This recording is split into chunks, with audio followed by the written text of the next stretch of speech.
ತಮಿಳುನಾಡಿನಲ್ಲಿ ಟಿವಿಕೆ ಸರ್ಕಾರ ರಚನೆ ಮಾಡುವಂತ ನಿಟ್ಟಿನ ಕಸರತ್ತನ್ನ ಮುಂದುವರಿಸ್ತಾ ಇದೆ. ಮೈತ್ರಿ ಬಗ್ಗೆ ವಿಜಯ್ ಸುದೀರ್ಘ ಸಮಾಲೋಚನೆ ನಡೆಸಿದ್ದಾರೆ ಅನ್ನೋದು ತಿಳಿದು ಬರ್ತಾ ಇದೆ. ಶಾಸಕಾಂಗ ಪಕ್ಷದ ಸಭೆಯಲ್ಲಿ ಚರ್ಚೆಯನ್ನ ನಡೆಸಿದ್ದಾರೆ ವಿಜಯ್. ಟಿವಿಕೆ ಶಾಸಕಾಂಗ ಸಭೆಯಲ್ಲಿ ವಿಜಯ್ ಸರ್ಕಾರ ಹೇಗ್ ಮಾಡಬೇಕು ಏನು ಎತ್ತ ಅನ್ನುವ ವಿಚಾರವಾಗಿ ಚರ್ಚೆಯನ್ನ ನಡೆಸಿದ್ದಾರೆ ಅನ್ನುವಂಥದ್ದು ತಿಳಿದು ಬರ್ತಾ ಇದೆ. ಇದು ಅತಿ ಅವಶ್ಯಕ. ಈಗಿನ ಸಂದರ್ಭ ಅವ್ರಿಗೆ ಹೇಗಿದೆ ಅಂತ ಅಂದ್ರೆ ಕೆಲ ಶಾಸಕರನ್ನ ಒಟ್ಟುಗೂಡಿಸ್ಕೊಳ್ಬೇಕಾದಂಥದ್ದು ಅನಿವಾರ್ಯತೆ ಇದೆ, ಸೆಳಿಬೇಕಾದಂಥದ್ದು ಅನಿವಾರ್ಯತೆ ಇದೆ, ಅಥವಾ ಸಣ್ಣ ಪುಟ್ಟ ಪಕ್ಷಗಳ ಜೊತೆಗೆ ಮೈತ್ರಿ ಮಾಡ್ಕೊಳ್ಬೇಕಾದಂಥದ್ದು ಅನಿವಾರ್ಯತೆ ಇದೆ. ಬಹುಮತಕ್ಕೆ ಬೇಕಾಗಿರುವಂಥ 118 ಶಾಸಕರು ತಮ್ಮ ಜೊತೆಗಿದ್ದಾರೆ ಅನ್ನುವಂತಹ ವಿಶ್ವಾಸವನ್ನ ದೃಢೀಕರಿಸಬೇಕಾದಂಥ ಅನಿವಾರ್ಯತೆ ಅವರಿಗಿದೆ.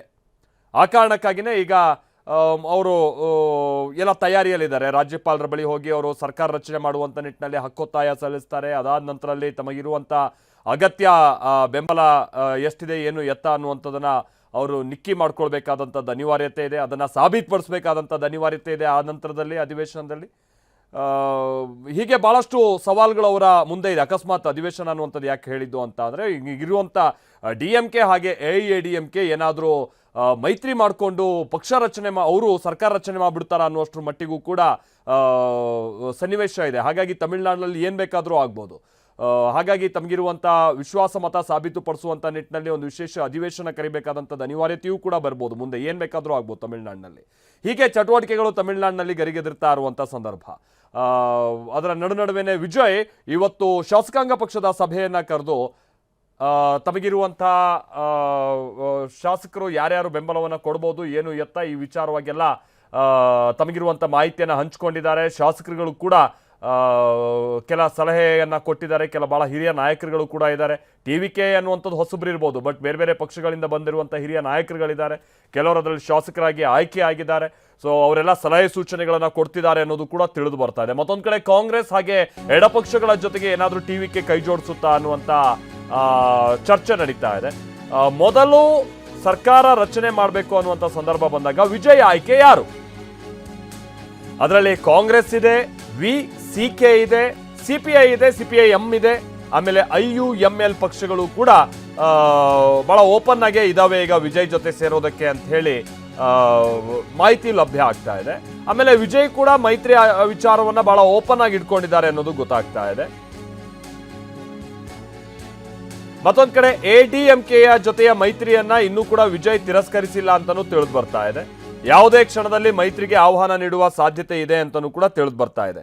ಈಗ ವಿಚಾರ ಏನು ಅಂತ ಅಂದರೆ DMK ಹಾಗೆ AIADMK ಏನಿದ್ವಲ್ಲ, ಒಬ್ಬರು ಇಂಡಿ ಒಕ್ಕೂಟದಲ್ಲಿರುವಂಥವ್ರು, ಮತ್ತೊಬ್ಬರು NDA ಒಕ್ಕೂಟದಲ್ಲಿರುವಂಥವ್ರು, ಇವ್ರಗಳ ಜೊತೆಗೆ ಭಾಳಷ್ಟು ಸಣ್ಣ ಪುಟ್ಟ ಪಕ್ಷಗಳಿದೆ.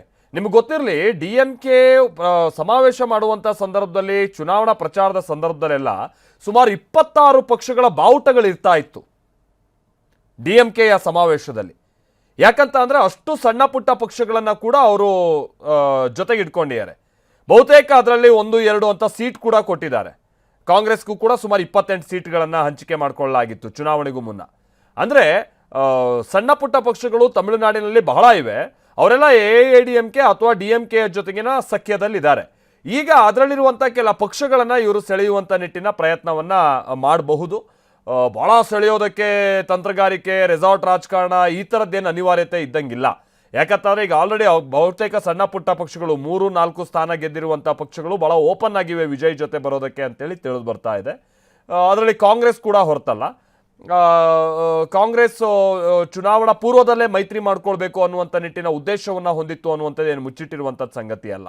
ಆದರೆ ಇಲ್ಲಿ ಕೆಲವರು ಕಾಂಗ್ರೆಸ್ಗೆ ಸಂಬಂಧಪಟ್ಟ ಹಾಗಿನ ಪ್ರಮುಖ ನಾಯಕರುಗಳು, ತಮಿಳುನಾಡಿನ ಹಿರಿಯರು, AICC ಅಧ್ಯಕ್ಷರು ಕೂಡ ಮಲ್ಲಿಕಾರ್ಜುನ್ ಖರ್ಗೆ ಅವರು ಸೇರಿದಾಗೆ, ತಮಿಳುನಾಡಿನ ಚಿದಂಬರಂ ಸೇರಿದಂಗೆ ಭಾಳಷ್ಟು ಮಂದಿ ನಾಯಕರುಗಳು ಬೇಡ ಈ ಸಂದರ್ಭದಲ್ಲಿ DMK ಜೊತೆಗಿನ ಮೈತ್ರಿಯನ್ನು ನಾವು ಮುರಿದುಕೊಳ್ಬಾರ್ದು, ರಾಷ್ಟ್ರ ರಾಜಕಾರಣದಲ್ಲಿ ಅದರಿಂದ ಆಗುವಂಥ ಎಫೆಕ್ಟ್ಗಳು ಇದೆಲ್ಲ ಅವರಿಗೆ ಗಮನಕ್ಕೆ ತಂದಂಥ ನಂತರದಲ್ಲೇ ಆ ನಿರ್ಧಾರದಿಂದ ಹಿಂದೆ ಬಂದರು ಅನ್ನುವಂಥದ್ದೆಲ್ಲ ನಾವು ಕೇಳ್ಪಡ್ತಾ ಇರುವಂಥದ್ದು ಸಂಗತಿ. ಈಗ ಚುನಾವಣೆ ಮುಗಿದಿದೆ, ಫಲಿತಾಂಶ ಬಂದಿದೆ. ಈ ಸಂದರ್ಭದಲ್ಲಿ ಬೆಂಬಲ ಕೊಡೋದಕ್ಕೆ ಕಾಂಗ್ರೆಸ್ ಮುಂದಾಗುತ್ತಾ ನೋಡಬೇಕಿದೆ.